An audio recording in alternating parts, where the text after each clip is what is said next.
नमस्कार, मी सौ रेणुका विद्यासागर पाटंगणकर श्री जनिजनार्दन चरित्राच्या पुढच्या भागात सुरुवात करत आहे.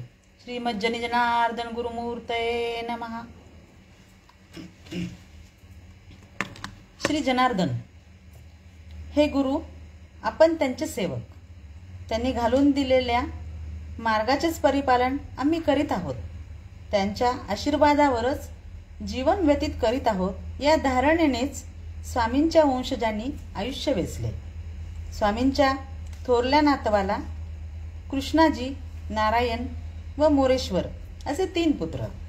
त्यानंतर महादेव, मल्हार, नारायण, राम, लक्ष्मण, महादेव, मारुती, देवीदास बुवा व धुंडीराज बुवा अशी राघवाची परंपरा.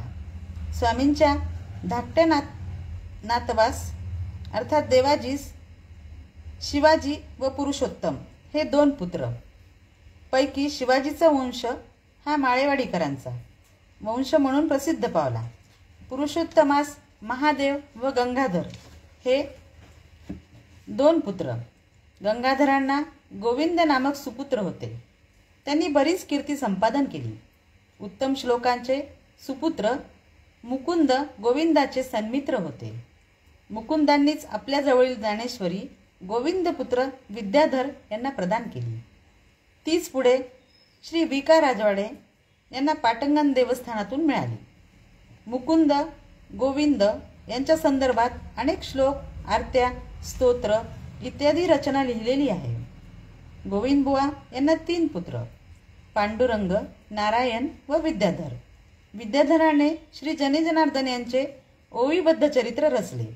तसेच गोविंदांकित, गोविंदसूत या नावांनी अनेक काव्य लिहिले. विद्याधरांना 3 पुत्र, राघव, रामकृष्ण आणि विनायक. पैकी विनायक हे आपल्या कर्तृत्वाने अधिक प्रख्यात झाले. याच काळात पाटंगण देवस्थान अधिक ऊर्जितावस्थेप्रत पोहोचले. पाटंगण देवस्थानातील मोठमोठ्या भांड्यांवर विनायक, विद्याधर अशी नावे झळकत आहेत. त्यांनी कथा कीर्तने करून गावोगाव हिंडून बरीच ख्याती मिळवली. संस्कृत, मराठी दोन्ही भाषेतून त्यांनी काव्य लिहिले. विनायक बुवांच्या जीवनातील एक अविस्मरणीय प्रसंग असा की यवनांची हिंदूवरील जबरदस्ती व वर्चस्व सहन न होऊन यवन राजाला ठार मारण्याचा कट विनायकांनी रचला. एके रात्री राजाला ठार करण्यासाठी विनायकांनी स्वतः राजाच्या शयनगृहात प्रवेश मिळवला. राजा निद्रित अवस्थेत होता. राजाला ठार मारण्यासाठी त्यांनी तलवार उगारली, पण तोच 2 अश्रुबिंदू आंतरिक माणुसकीपोटी विनायकांच्या डोळ्यातून ओघळले. ज्यांचे आजवर मीठ खाल्ले त्यालाच नमक हराम होऊन आपण दगा देत आहोत या भावनेने कणव उत्पन्न झाली व ते अश्रू राजाच्या गालावर टपकले. राजा जागा झाला. विनायकांचा बेत फसला. बाहेर उभ्या असलेल्या विनायकांच्या साथीदारांनी आतील गडबड ऐकून पळ काढला. विनायक तेवढे पकडले गेले. राजाने खुनाच्या प्रयत्नाची शिक्षा म्हणून फाशीची सजा सुनावली. पण फाशी देण्यापूर्वी अंतिम इच्छा काय म्हणून विनायकांना विचारले. विनायकांनी कीर्तन करण्याची एक संधी मागितली. इच्छा मान्य झाली. विनायकांचे कीर्तन झाले. खुद्द राजा कीर्तनास जातीने हजर राहिला. राजाला कीर्तन मनापासून आवडले. त्यांनी सतत 3 दिवस कीर्तन करायला लावले. विनायकांनी आपल्या ओघवती व चपखल वाणीने व अतिमधुर गाण्याने राजाला खुश केले. या कालावधीत फाशीची तारीख निघून गेली. विनायकांनी युक्तिवाद लढून सांगितले, कायद्याने फाशीचा दिवस टळला आहे, त्यामुळे आपण शिक्षा देऊ शकत नाही. तथापि आपण आपल्या मर्जीनुसार शासन दिल्यास ते मी स्वीकारायला तयार आहे. राजाने शिक्षा तर रद्द ठरवलीच आणि एक सनदही बहाल केली. त्यात विनायकांना आकसबुद्धीने कोणी मुस्लिमांनी त्रास देऊ नये व त्यांच्या देवस्थानास धक्का लावू नये अशी आज्ञा होती. विनायकांनी येथून पुढील सर्व आयुष्य ईशसेवेत व्यतीत केले. पुढे काशीत जाऊन संन्यासही घेतला. त्यांनी ज्ञानेश्वरीचे संपादन केले. स्वानंदामृत नामक काव्यही रचले. विनायक बुवांच्या पुण्यतिथीचा उत्सव प्रतिवर्षी पाटंगणावर चैत्र शुद्ध द्वितीयेला संपन्न होतो. चिंचेची कढी हा त्यांचा आवडता पदार्थ त्यावेळी आवर्जून करण्यात येतो. विनायक बुवांना रामकृष्ण नामक बंधू होते. त्यांना 4 पुत्र झाले: वामन, मथुरानाथ, प्रल्हाद आणि रघुनाथ. यापैकी मथुरानाथ महाराजांनी इतिहासाचार्य बी.का. राजवाडे यांना ज्ञानदेवीची मूळ प्रत दिली. वामन बुवा, मथुरानाथ बुवा कथाकीर्तन करून प्रसिद्धीच्या उच्च शिखरावर पोहोचले होते. फार दूरपर्यंत त्यांची शिष्यशाखा पसरली होती. श्री रघुनाथ बुवा नंतर आज श्री वेदशास्त्र संपन्न जनार्दन बुवा हे पाटंगणाची थोर परंपरा व वारसा नेटाने चालवत होते. फार पूर्वीपासून पाटंगण हे वेदविद्येच्या अभ्यासाचे, गायन, वादन, अध्यात्म शिक्षणाचे केंद्र बनून राहिले आहे. पाटंगणाच्या नामोल्लेखाशिवाय कोणताही स्थलकोश पूर्ण होणार नाही. एवढे महत्त्वपूर्ण स्थान या स्थलाने प्राप्त केले आहे. स्वामींच्या आशीर्वादानेच पाटंगण संस्थानात आजही कथा, कीर्तन, प्रवचन, अध्यात्मचर्चा, वेदांत शिक्षण हे सर्व चालू आहे. स्वामींनी घालून दिलेले सर्व कार्यक्रम यथास्थित पार पडत आहेत. हा धर्मरथ पुढे रेटण्यास जनी जनार्दन समर्थ आहेतच. पुनश्च स्वामींच्या उज्ज्वल मार्गदर्शक चरित्राचे स्मरण पूर्वापार चालत आलेल्या श्लोकातून करून हे चरित्र पूर्ण करतो. धर्मशीला जितक्रोधा निर्ममो नियतेन्द्रियाः ज्ञानयोगरता नित्यं प्रणमन्ति जनार्दनः. जनार्दनकृपालेश लब्धज्ञानामृतेन वै शिवयोरैक्यभावेन स्वानुभूतिर्निवेदिता. मंत्रमूर्ती कुलभूषण भक्तीचे धुंडीराज निज दैवतामुचे जन्म मृत्यू सकलासी निवारिते श्री जनार्दन नामही तारिते. मंत्रमूर्ती श्री धुंडीराज श्रीमद जनार्दन गुरुमूर्ते नमः. जनी जनार्दन साहित्य आणि संशोधन. प्राचीन मराठी वाङ्मयाच्या इतिहासात जनी जनार्दन हा एक उपेक्षेचा व दुर्लक्षित विषय आहे.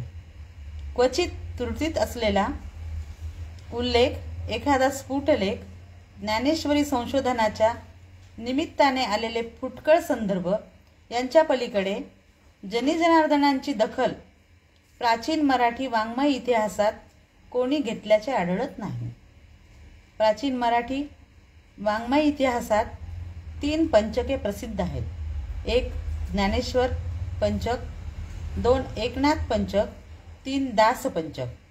त्यापैकी एकनाथ पंचकात श्री संत एकनाथ, दासोपंत, विठा रेणुकानंदन, रामा जनार्दन व जनी जनार्दन या 5 संतांचा समावेश होतो व या 5 मिळून एकनाथ पंचक म्हणण्याची प्रथा आहे. श्री न. श. पोहणेरकर म्हणतात, नाथ पंचक प्रामुख्याने मराठवाड्याशी संलग्न आहे व त्यांचे हे विधान वस्तुस्थितीदर्शक आहे. जनी जनार्दनांचा निर्देश एकनाथ पंचकातील संत कवी म्हणून केलेला आढळतो. महिपती बुवा ताहाराबादकर यांनी आपल्या संत चरित्रपर कथात श्री जनी जनार्दनांचा निर्देश केला नसला आणि जनी जनार्दनांचे नाव श्री संत एकनाथ दासोपंत यांच्याप्रमाणे आज सर्वश्रुत नसले तरी 15व्या शतकात त्यांचे नाव निश्चितच गाजत असावे. आर्यापती मोरोपंत यांनी आपल्या सन्मनीमालेत जनी जनार्दनांना नमन केले आहे. ते म्हणतात, जाते जनी जनार्दन ऐसे बहु साधू जाणते म्हणती त्या कारणे असोत श्रीकृष्णा कारणे प्रणती. तसेच गिरीधर स्वामींच्या समर्थ प्रतापात उत्तम श्लोकांच्या प्राकृत सप्तशतीमध्ये जनी जनार्दनांचा उल्लेख धुंडी जनार्दन, धुंडीपुत्र जनार्दन स्वामी असे उल्लेख आढळतात. तसेच कवी मुकुंद मुनीच्या संत मालिकेत जनार्दन मंगलमूर्ती गणेश वरदहस्ती बीड निबिड भक्ती सनातन ज्ञाननिधी असा उल्लेख आढळतो.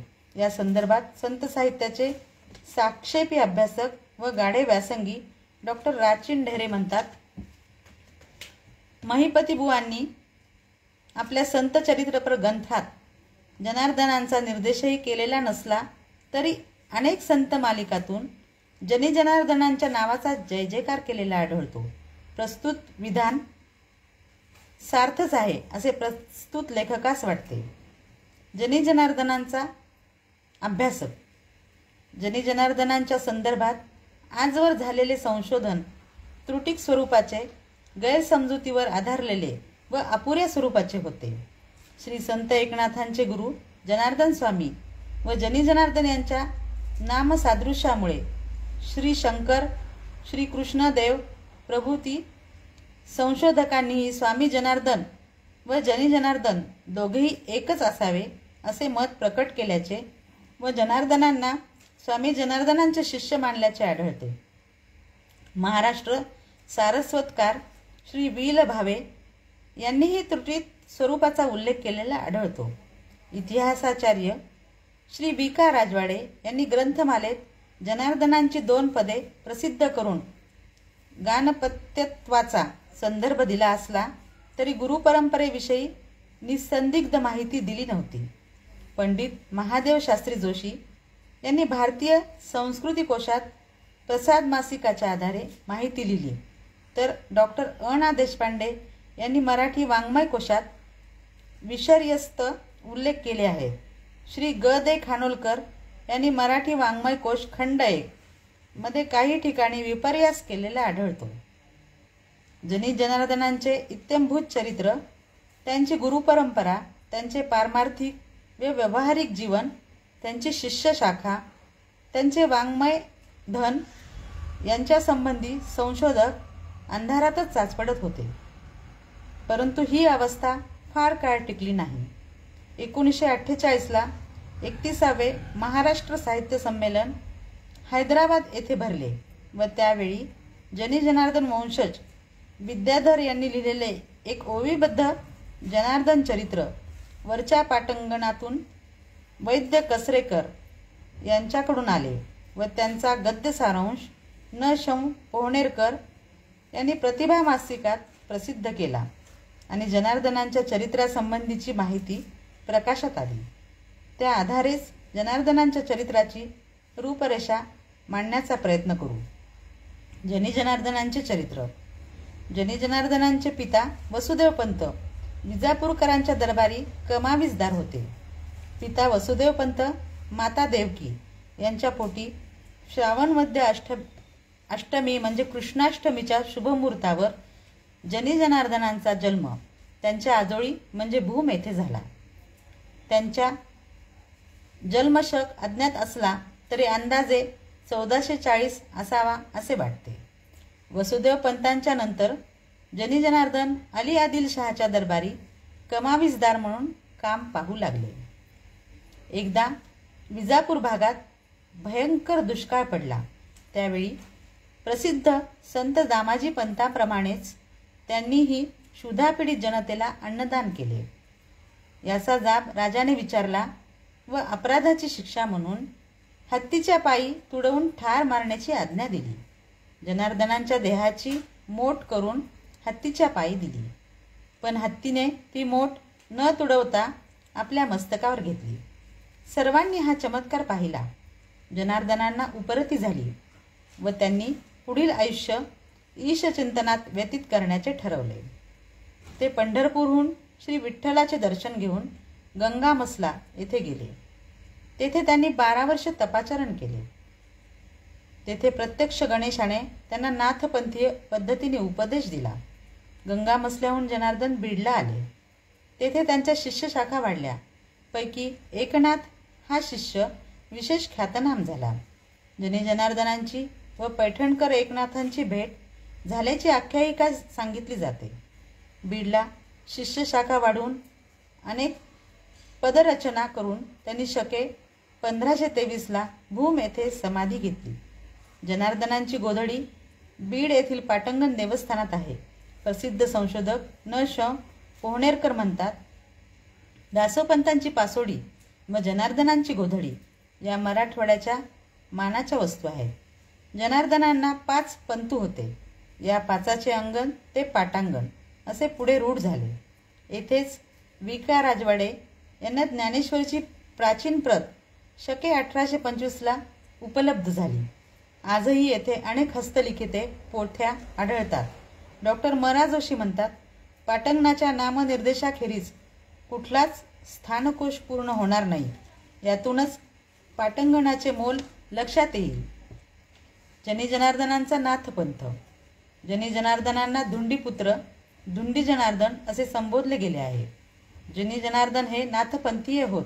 आदिनाथ, कंठडीनाथ, धुंडीराज, जनार्दन अशी त्यांची परंपरा आहे. स्वतःच्या पदातही त्यांनी गुरुपरंपरेचा उल्लेख केला आहे. जनार्दनांनी नाथपंथांतर्गत आनंद संप्रदायाचा स्वीकार केला असून पूर्वाम्न हा मार्ग, भूचरी मुद्रा व आसन पद्मासन असे त्यांचे स्वरूप आहे. नाथपंथांतर्गत रावलजोग्याशी त्यांचा संबंध जोडला जातो. संत साहित्याचे गाढे अभ्यासक डॉक्टर राचिन ढेरे यांनी त्यांच्या गणेशोपासनेवरून त्यांचा कानफाड्याशी संबंध जोडला आहे, परंतु प्रस्तुत लेखकास तो अप्रस्तुत वाटतो. जनी जनार्दन समन्वयवादी होते ही बाब मात्र लक्षणीय आहे. नमस्कार. यापुढील भाग आपण उद्याच्या भागात बघूया.